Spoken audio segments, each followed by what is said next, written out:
62 аяте сура Саффат. Kur'an'da Saffat suresinde 62. ayette Allah subhanahu ve teala aytып атат.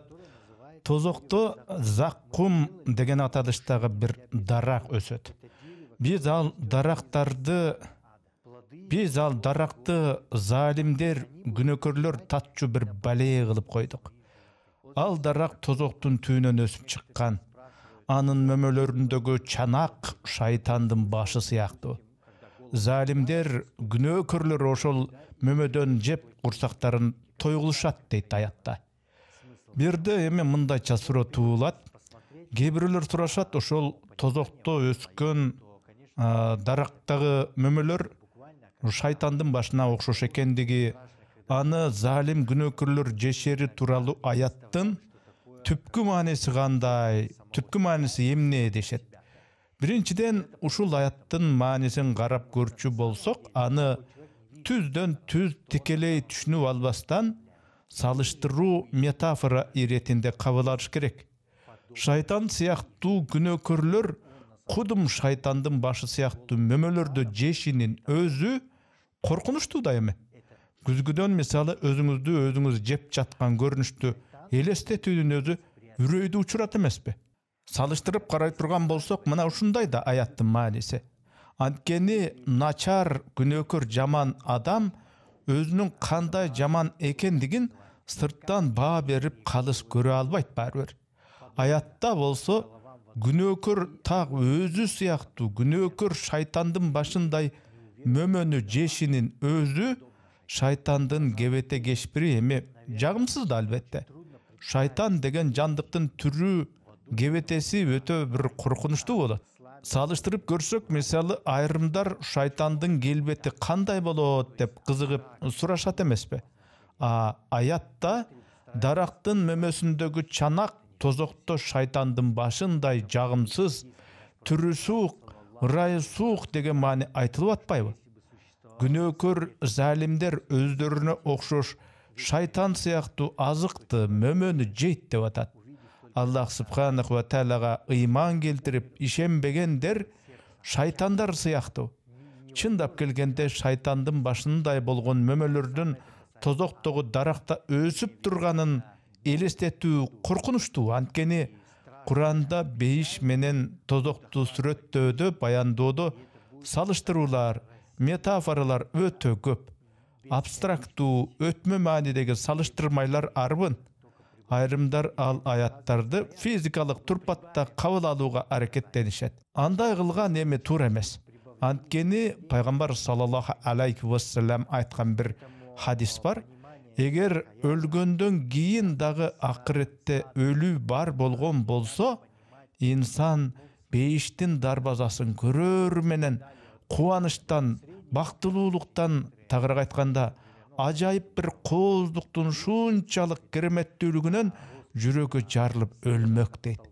Ушул нерсе тозокко тиешелүү. Башкача айтканда, тозокто күнөөкөрлөрдүн тарткан азабы, кыйналуусу шунчалык каттуу болот. Ал азап, кыйноолор көбөйгөндөн көбөйүп, чексиз улана берет. Азаптын үстүнө азап, кыйноонун үстүнө кыйноо боло берет. Анткени Кур'андагы аяттарда ошондой маани айтылып атпайбы? Биз жазалоону күчөтөбүз деп атпайбы аятта? Демек, тозоктогу азап чегүүлөр, жансыздаткан кыйноолор азайбастан кайра тескерисинче күчөп отуруп чексиз уланып жүрүп отурат. Ошондуктан бейиш жана тозок тууралуу айтылган аяттарды түз мааниде түшүнүп албаш керек. Боркулдап кайнаган от жана башка ушул сыяктуу сүрөттөөлөр бар эмеспи?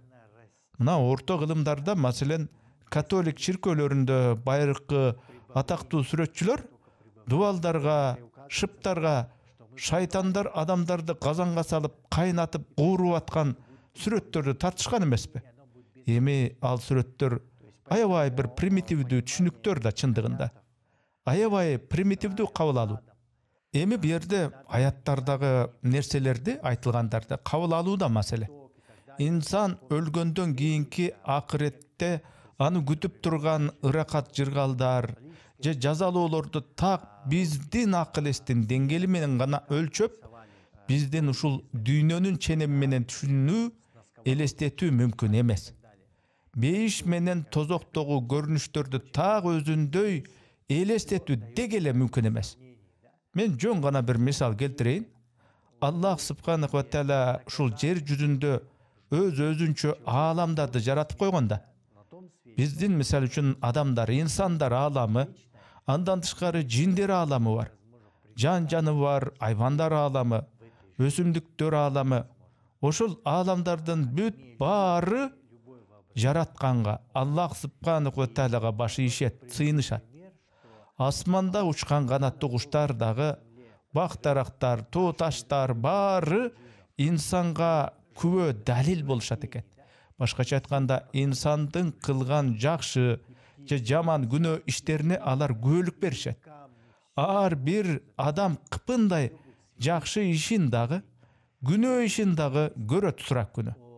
Ал күнү эсеп китепте бүт иштер жазылган болот.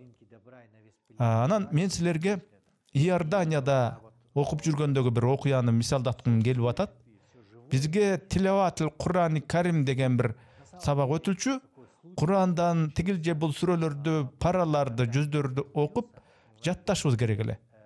Бир класста окуган классташым араб улутундагы Хусейн аттуу жигит мени Куран аяттарын кайталатып текшерип көрүп аткан. Анан мен бүткөн соң ал жаттаганын айтып, кезек менен анан мен текшерчүмүн. Күндүз бир дарактын көлөкөсүндө экөөбүз отурганбыз. Анан бир маалда Курандан тозокто өсчү мөмөлөрү шайтандын башына окшогон Заккум дарагы тууралуу аятка жеткенибизде, мен ал аятты жаттай албай убараланып атсам, шеригим мага: "Сен мына биз көлөкөлөп отурган даракты Заккум дарагы деп элестет" дейт. Мына так ушул даракты кадимки Заккум деп, анда шайтандын башы сымал мөмөлөр өсүп турат деп эсептегин деди мага. Анан так ошол учурда биз көлөкөлөгөн дарак титиреп кетсе болобу?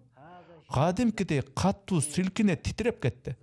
Атүгүл дарактан жалбырактар күйлө түштү. Бул бир таң каларлык көрүнүш болду. Арабча аны харикулада дейт. Аны орусча айтканда аномалия деп которсок болот. Адаттан тыш көрүнүш.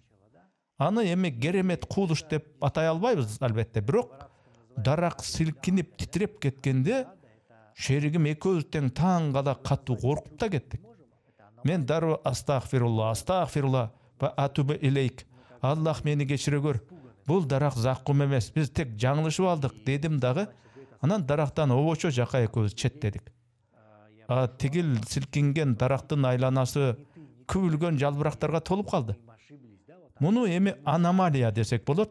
Адаттан тыш бир көрүнүш болду. Аллах бизге ошону көрсөттү. Кээде Аллах инсандарга, адамдарга ошондой нерселерди көрсөтүп турат. Көрсө, дарактар да, жаныбарлар да сезет, туят экен. Алардын ар бири өз жолу менен Аллах субханаху ва тааляга сыйынып да турушат. Ошондуктан Курандан бейиш же тозок тууралуу аяттарды окуганыбызда, аны биз эле эмес, бизди курчап турган ааламдардын бүт баары, жер, тоо таш, өсүмдүктөр, бак-дарактар, жаныбарлар, жиндер ааламы угаарын эске алыш керек. Анткени Куран бүт ааламдар үчүн жөнөтүлгөн. Айрыкча Куран туура жол катары инсандарга жана жиндерге жиберилгени баарыбызга жакшы маалым. Для мира джинов и людей, как наставление и прямой путь. Урматтуу туугандар, бул видео интернет аламында канча убакыт турбасын, аны канчалаган адамдар көргөн сайын ушул видеонун чыгышына себеп болгон, аны каржылагандар үзгүлтүксүз соопко ээ болушат. Биздин YouTube каналдын жамааты өзүбүздүн катталуучуларыбызга Аллахтын динин ушинтип кыргызчага которуп элге жеткизген сооптуу иштерге бирге катышууга чакырып, садака жарыяларды чогуу жасашууга үндөйт. Бул сыяктуу видеолордон түшкөн каржы башка тилдерден көз майды коротуп которгон, аны аудиолоштуруп окуган, видеолоштуруп иреттештирип мээнеттенген жамааттын иши үчүн ыйгарылат. Аллах кимге кааласа соопту көбөйтүп берет. Чындыгында Аллах баарын камтуучу, билүүчү.